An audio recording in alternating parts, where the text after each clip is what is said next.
Hi everyone. सो आज हम twelfth का इकोनॉमिक्स का फर्स्ट चैप्टर स्टार्ट करने वाले for HSC. I am referring to your state board textbook only. तो आपको अभी इकोनॉमिक्स में ये साल ट्वेल्थ में क्या क्या है वो देखते हैं। Last year if you remember आपको मैक्रो इकोनॉमिक्स थोड़ा ज़्यादा था, मतलब बेसिक महाराष्ट्र के बारे में, then how economics works and all. अभी ये साल आपको इकोनॉमिक्स डिवाइड करके दिया है, जैसे अभी हम इंडेक्स पे हैं, आपको इतना पार्ट जो सारा है ये सारा माइक्रो का है, which is your demand, supply, production cost etcetera. और ये जो है यहाँ से आपको मैक्रो का है, नेशनल इनकम, फॉरेन ट्रेड वगैरह वगैरह देखना है।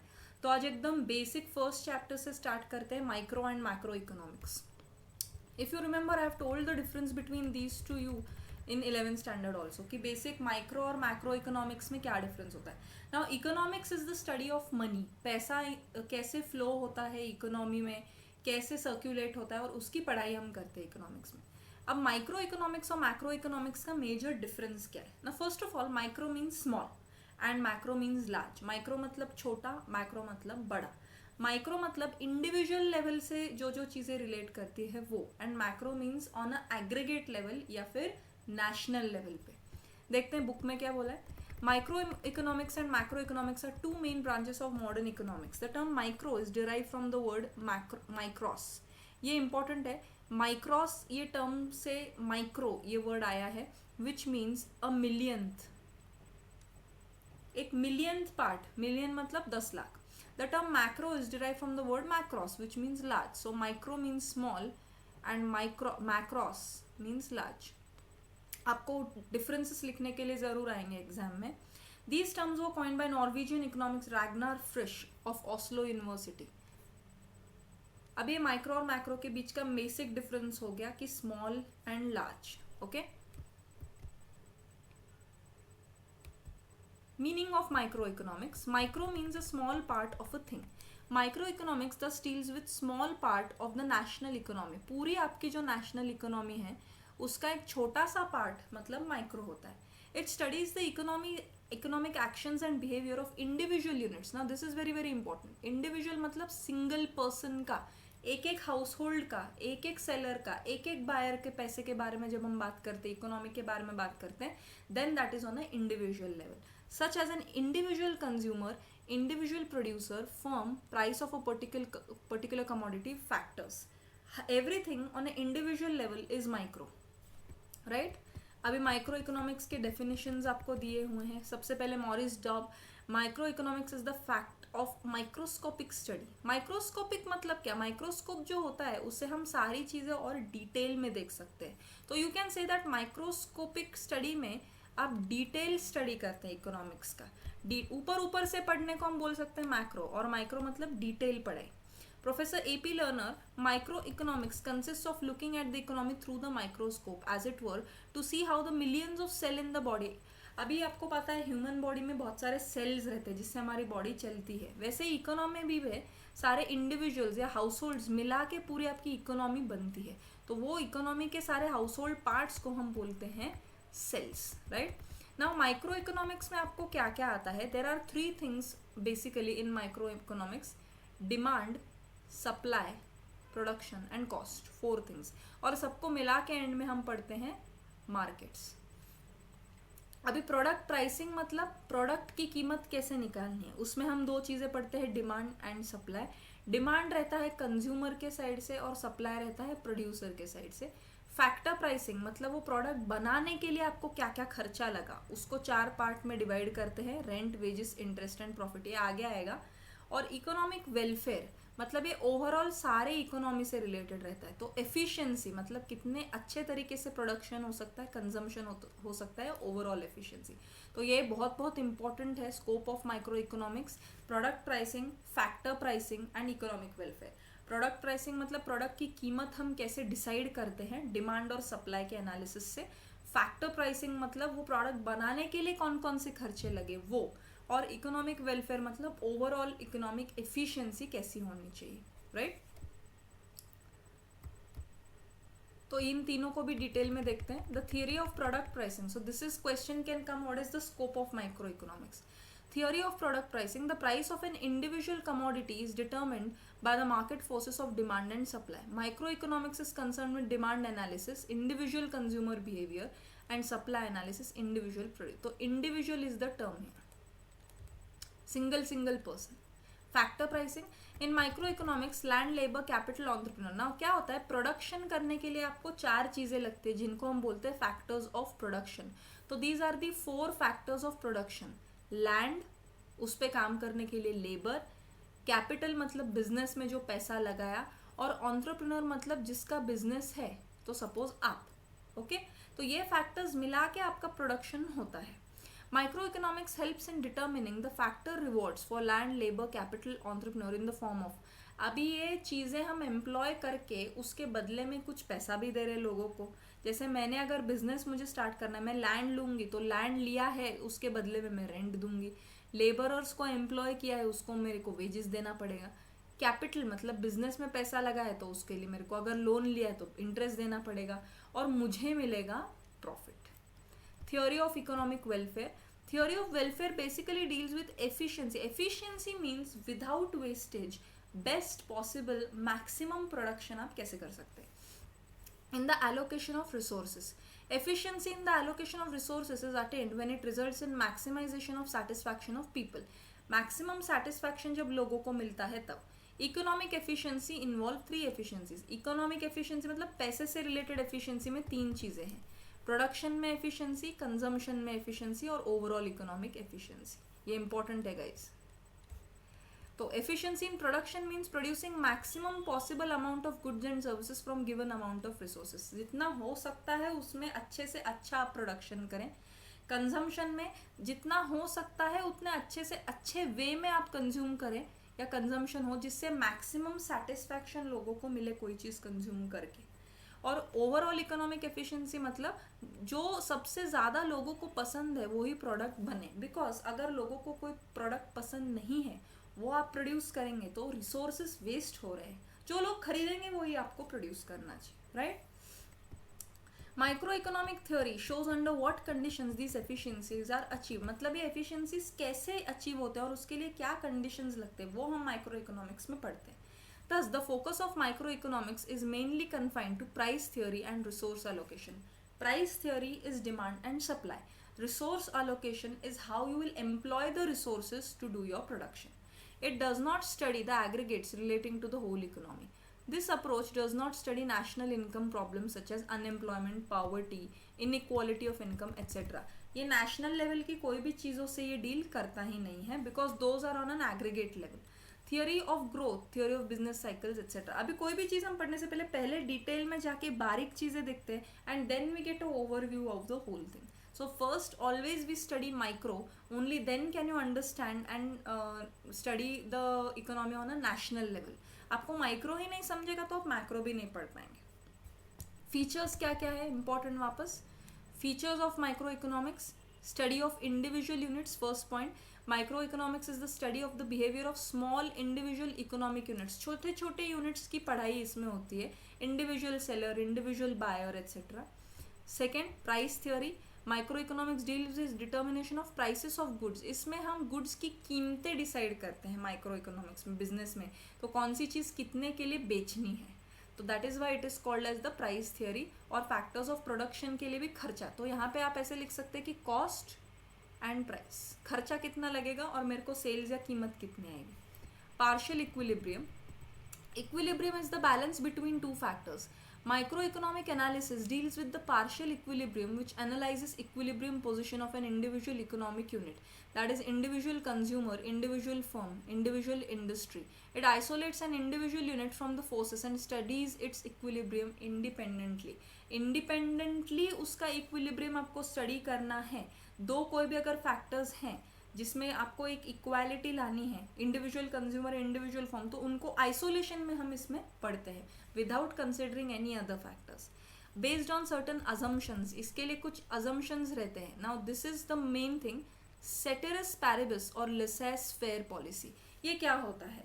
Ceteris paribus means other things being equal. मतलब बाकी सब चीज़ें अगर कांस्टेंट है, बाकी सब चीज़ें जैसी की हैं वैसी ही रख के उसके ऊपर अगर आप कोई पोस्टुलेट बना रहे हैं तो that is ceteris paribus. And laissez-faire policy is pure capitalism, full employment. These assumptions make the analysis simple. तो laissez-faire पॉलिसी में क्या बताया जाता है? laissez-faire पॉलिसी में ये बताया जाता है कि capitalism has to be at the fullest, मतलब ही लोगों को all the people should have jobs to have purchasing power, right. Next slicing method. अभी स्लाइस करना मतलब हम जब कोई फ्रूट खाते तो अक्खा फ्रूट नहीं हम खा सकते, we have to cut it into slices so it is easily digestible to us. वैसे ही एक साथ आप पूरी एक बुक पढ़ने जाओगे, पूरी इकोनॉमी की स्टडी करने बैठोगे, आपको नहीं समझेगा. So have to slice it into smaller parts and study. So that is why micro में हम स्लाइसिंग मेथड से पढ़ाई करते हैं. Micro economics uses the slicing method. It splits और divides the whole economy into small individual units and then studies each unit separately in detail. हर एक unit को डिवाइड करके छोटी छोटी चीज़ों को डिटेल में हम पढ़ते हैं. For example study of individual income out of national income. अभी नेशनल इनकम तो पूरे देश का इनकम हो गया और इंडिविजुअल इनकम होता है छोटा छोटा इनकम हर एक इंडिविजुअल का. Use of marginalism principle. The concept of marginalism is the key tool in micro economics. Marginal means change what in total by an additional unit. Marginal मतलब एक एडिशनल यूनिट से क्या फर्क पड़ता है. तो कोई भी चीज़ में एक एडिशनल यूनिट मतलब वेरिएबल या चेंज से क्या फ़र्क पड़ेगा ये पता होना बहुत ज़रूरी है. फॉर एग्जांपल अगर मेरा बिस्किट्स का बिजनेस है, मैं आज 100 बिस्किट्स बेच रही हूँ, बट 200 बेचूंगी तो कितना फ़र्क पड़ेगा, 201 बेचूंगी तो मुझे कितना फ़ायदा होगा, कितना फ़र्क पड़ेगा, ये जानना बहुत इंपॉर्टेंट है. Analysis of market structure. Micro economics में हम मार्केट की स्टडी करते हैं. मार्केट में डिमांड और सप्लाई की लड़ाई चालू रहती है. Microeconomics analyzes different market structures such as perfect competition, monopoly, monopolistic competition. अलग अलग टाइप के मार्केट्स होते हैं, जैसे कंपटीशन है, मोनोपोली है, जिसमें सेलर्स बहुत ज़्यादा है कम है, तो ये सब भी हमें पढ़ना है. Limited scope. अभी माइक्रो का स्कोप लिमिटेड है बिकॉज वो सिर्फ इंडिविजुअल चीज़ों की पढ़ाई करता है. The scope of micro economics is limited to only individual units. Overall level पे या ग्रुप्स में या नेशनल लेवल पे हम इसकी पढ़ाई नहीं करते. तो नेशन वाइड प्रॉब्लम्स जो रहते हैं आपके, बैलेंस ऑफ पेमेंट्स, पॉवर्टी, खाना नहीं है लोगों को, इन्फ्लेशन है, इस सब से माइक्रो इकोनॉमिक्स का कोई संबंध नहीं है. तो फीचर्स हो गए price theory, individual units, partial equilibrium, कुछ अजम्पशंस पे बेस्ड रहता है, स्लाइसिंग मेथड यूज करते हैं, मार्जिनलिज्म प्रिंसिपल रहता है, we study the market structure and its scope is limited. अभी इंपॉर्टेंस ऑफ माइक्रो इकोनॉमिक्स ज़रूरी क्यों है. Price determination. फर्स्ट, ये सिंपल प्राइस थ्योरी जैसा ही है. अगर माइक्रो इकोनॉमिक्स नहीं होगा तो हम चीज़ों की कीमतें कैसे डिसाइड करेंगे. So micro economics explains how the prices of different products and various factors of production are determined, which is very important. Free market economy. Micro economics helps in understanding the working of a free market economy. A free market economy is that economy where economic decisions regarding production of goods such as what to produce, how much to produce, etc. are taken at an individual level. कितना produce करना है, किसके लिए करना है, and क्या produce करना है, ये क्वेश्चंस का आंसर आपको फ्री मार्केट इकोनॉमी में मिलता है. Foreign trade. Microeconomics helps in explaining various aspects of foreign trade like effects of tariff on particular commodity. अभी हमको बड़ी बड़ी जो नेशनल लेवल की चीज़ें हम देखते हैं, टैक्स, उसके बाद टैरिफ, इंपोर्ट एक्सपोर्ट, इससे मेरे पे एक इंडिविजुअल बायर या सेलर पे क्या फ़र्क पड़ेगा, ये हम स्टडी माइक्रो इकोनॉमिक्स के थ्रू ही कर सकते हैं. नेशनल लेवल पे सिर्फ वो फिगर्स देख के हमको कुछ पता नहीं चलेगा. Economic model. एक minute. Determination of currency exchange rates of any two countries, gains from international trade to particular country. तो किसी भी बड़े ट्रांजैक्शन की वजह से उसमें छोटे इंडिविजुअल यूनिट जो उनको क्या फ़ायदा हो रहा है वो हम देखते हैं इसमें. Economic model building. Micro economics helps in understanding various complex economic situations with the help of economic models. Economic models हम बड़ी चीज़ें छोटी करके अच्छे से पढ़ सकते, समझ सकते हैं. It has made a valuable contribution to economics by developing various terms, concepts, terminologies, tools of economic analysis, etc. Economic models are built using various economic variables. अलग अलग variables लेके आपको ये models build करने होते हैं. Business decisions. अभी micro economics की वजह से ही हम business decisions ले पाते हैं कि business में क्या करना चाहिए, क्या नहीं करना चाहिए. Micro economic theories are helpful to businessmen for taking crucial business decisions. मतलब अगर मार्केट में कितना डिमांड है, कितना सप्लाई है, वो हिसाब से मैं मेरा प्रोडक्शन डिसाइड करूँगी. कीमतें डिसाइड करूँगी प्रोडक्ट की. These decisions are related to the determination of cost of production, determination of prices of goods, maximization of output and profit. Useful to government. It is useful to government in framing economic policies such as taxation policy, public expenditure, price policy, etc. These policies help the government to attain its goals of efficient allocation of resources and promoting economic welfare. अभी इसमें क्या होता है, government को कैसे फ़ायदा है, government को जब टैक्स पॉलिसी का इंडिविजुअल बंदे पे क्या फ़र्क पड़ेगा, इंडिविजुअल एक एक इंसान पे क्या फ़र्क पड़ेगा, the moment government understands that government can change the budget, government can change their policies ताकि लोगों को फ़ायदा हो. Basis of welfare economics. अभी वेलफेयर इकोनॉमिक्स मतलब for the benefit of people, लोगों के फायदे के लिए जो होता है. तो इंडिविजुअल लेवल पे लोगों के फायदे की चीज़ें देखने तो आपको माइक्रो इकोनॉमिक्स पढ़ना मस्ट है.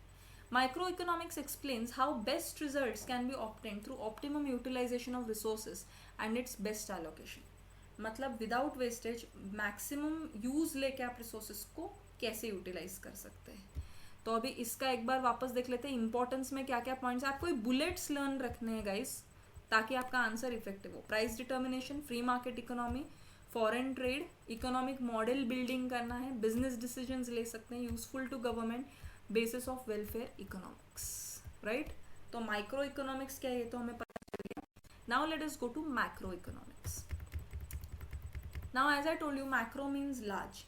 Macroeconomics is the branch of economics which analyzes the entire economy. हो, पूरी इकोनॉमी पढ़ाई जाती है इससे. It deals with the total employment, national income, national output, total investment, total consumption, total savings. Overall सबका मिला के जो भी होता है इनकम वो. Thus macroeconomics is the study of aggregates. ये जो चीज़ें मैं अंडरलाइन कर रही हूँ आपके आंसर्स में आनी चाहिए. Definitions. J.L. Hansen, macroeconomics is that branch of economics which considers the relationship between large aggregates such as the volume of employment, total amount of savings, investment, national income, etc. मतलब aggregate level पे क्या क्या होता है, employment, total amount of savings, investment, national income क्या है, ये सब आपको macroeconomics में देखना है. right? अभी macroeconomics का macroeconomics deals with functioning of the economy. ये important है. Shapiro, कार्ल शपायरो का डेफिनेशन एज अ होल. अभी मैक्रो इकोनॉमिक्स का स्कोप क्या है, इसमें हम क्या क्या पढ़ते हैं. Theory of income and employment, लोगों को काम कितना मिलता है, इनकम कितना है. उसमें आप थियोरी ऑफ कंजम्पशन करते हैं और इन्वेस्टमेंट करते हैं, और इसमें से ही आप पढ़ते हैं बिजनेस साइकिल्स, लोग कितना कंज्यूम कर रहे हैं, कितना इन्वेस्ट कर रहे हैं. जनरल प्राइस लेवल, जनरल मतलब हर एक चीज़ का नहीं, जनरल गाड़ियों की कितनी कीमतें हैं, फूड प्रोडक्ट्स की कितने हैं. ग्रोथ और डेवलपमेंट देखना है, एंड थियोरी ऑफ डिस्ट्रीब्यूशन. तो चलो इसको डिटेल में देखते हैं. अभी theory of income and employment. Macro economic analysis explains which factors determine the level of national income and employment and what causes the fluctuations in the level of income, output and employment. To understand how the level of employment is determined, we have to study the consumption function and investment function. मतलब अभी क्या है इसमें, macro economics में हमें पता चलता है कि नेशनल इनकम क्या है, एम्प्लॉयमेंट क्या रहता है, कि पूरे लोगों का कितने लोगों को एम्प्लॉयमेंट है, एम्प्लॉयमेंट रहेगा तो उसके फ़ायदे क्या रहेंगे, और लेवल ऑफ इनकम, लोगों का पैसे कमाने के लेवल में या पैसे के लेवल में, इनकम के लेवल में फ्लक्चुएशन क्यों होता है, हमें बिजनेस साइकिल्स देखने को मिलती हैं. राइट, तो इनकम एम्प्लॉयमेंट मतलब doing the job, getting money for it, और बिजनेसेस कैसे रन होते हैं जनरल लेवल पे. Theory of general price level and inflation. Macroeconomic analysis shows how the general price level is determined and further explains what causes fluctuation. General price level मतलब किसी भी एक particular type के commodity का general price level या कीमतें क्या रहती हैं. The study of general price level is significant on account of the problems created by inflation and deflation. Now inflation is a rise in price, deflation is a decline in price. Theory of growth and development. Macroeconomics consists of the theory of economic growth and development. Grow होना मतलब बढ़ते जाना, हमने 11th standard में किया, और develop होना मतलब मैन मेड तरीके से बढ़ना. जैसे if I am growing in age that is growth, but I am going to school and studying something that is development. It explains the causes of under development and poverty. क्या reasons है जिसकी वजह से development नहीं हो रहा है, growth तो होता ही है क्योंकि. It also suggest strategies for accelerating growth and development, कैसे हम ग्रोथ और डेवलपमेंट बढ़ा सकते हैं. Right, macro theory of distribution. Macro theory of distribution deals with the relative shares of rent, wages, interest and profit in the total national income. मतलब ये जो चार आपके फैक्टर्स ऑफ प्रोडक्शन है वो मैक्रो लेवल पे सारे इनकम में कैसे डिस्ट्रीब्यूट होते हैं, लोगों को वो कैसे मिलते हैं, because these are incomes earned by the people who are giving their factors of production to you to employ. तो उसके बदले में उन्हें क्या पैसा मिल रहा है, लोगों में ही जा रहा है पैसा, तो वो आप देखते हैं। वापस अभी features of macro economics, it is the study of aggregates. जैसे हमने माइक्रो में देखा था, it was the study of individuals. Macroeconomics deals with the study of economy as a whole. It is concerned with aggregate concepts such as national income, national output, general price level.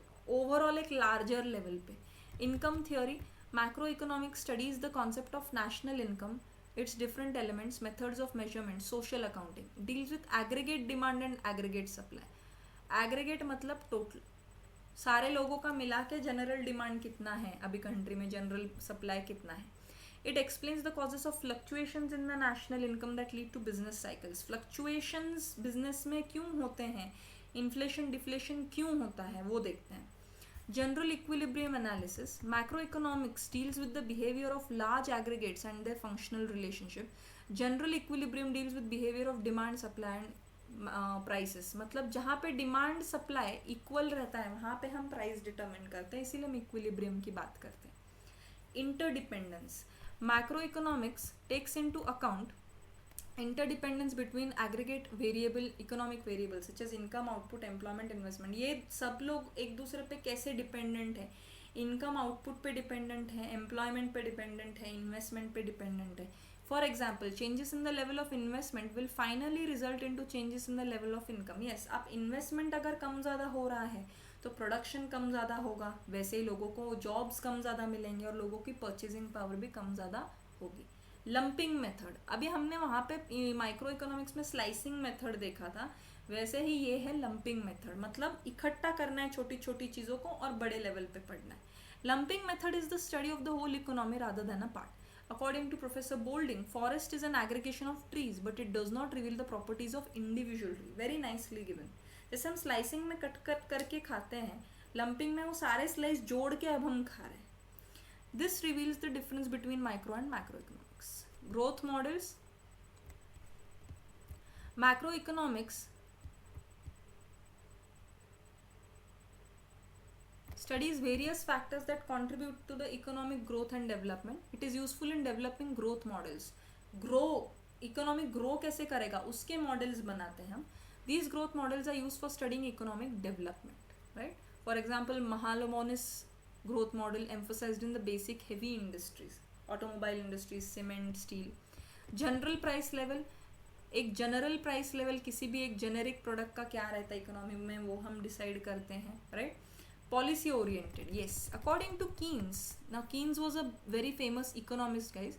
Macroeconomics is a policy oriented science. It suggests suitable economic policies to promote economic growth. अभी हम जैसे देखते हैं for example अभी corona virus चल रहा है तो गवर्नमेंट की पॉलिसी है लॉकडाउन रखना, people should stay safe, essential commodities का ही ट्रेडिंग होना, these are all policies. Policy मतलब गवर्नमेंट जो रूल बनाता है हमारे बेनिफिट के लिए, overall welfare of the society के लिए।